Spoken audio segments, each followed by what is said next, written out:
Ngayon muli kaming nagbabalik upang tatalakayin kung paano ba ang pagsisimplify ng fractions in lowest terms. Bago ang lahat, welcome back to our YouTube channel. Kung hindi ka pa nakakapag-subscribe, mag-subscribe ka na at i-hit ang notification bell para lagi kang updated sa mga bago naming uploads. Heto ang halimbawa. Ano ang lowest term ng 15/35?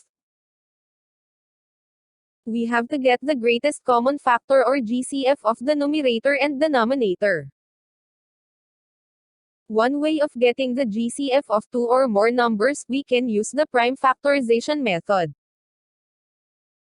Since the prime factorization of 15 is 3 times 5, and 35 is 5 times 7, we can notice that they both have common number which is 5.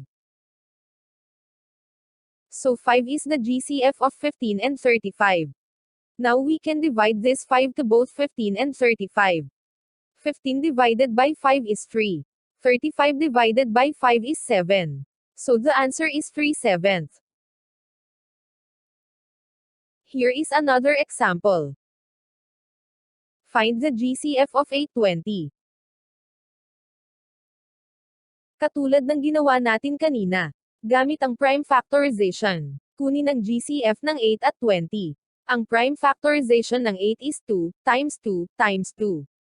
Ang 20 naman ay 2 times 2 times 5. They both have common numbers at ito ay ang dalawang number 2. E-multiply natin ang dalawang number 2. 2 times 2 is 4. So the GCF of 8 and 20 is 4.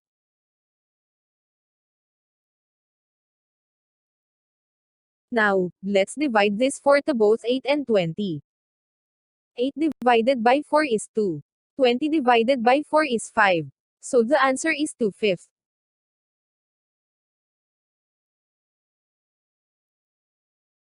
Heto ang isa pang halimbawa.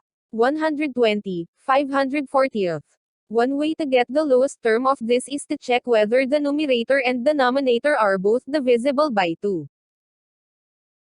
Since 120 and 540 are both divisible by 2, let's divide them both into 2. 120 divided by 2 is 60, 540 divided by 2 is 270.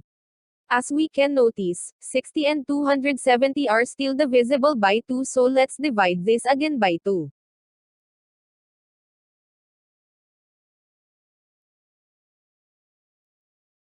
"60 divided by 2 is 30.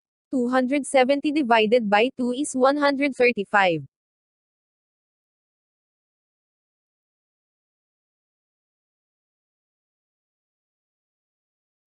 Notice that 30 and 135 are both divisible by 15, so let's divide this two number into 15. 30 divided by 15 is 2. 135 divided by 15 is 9. Now, neither the numerator nor the denominator is divisible by 2 or 3, so this step is complete. So 120 over 540 in lowest term is 2/9. Thank you for watching, guys.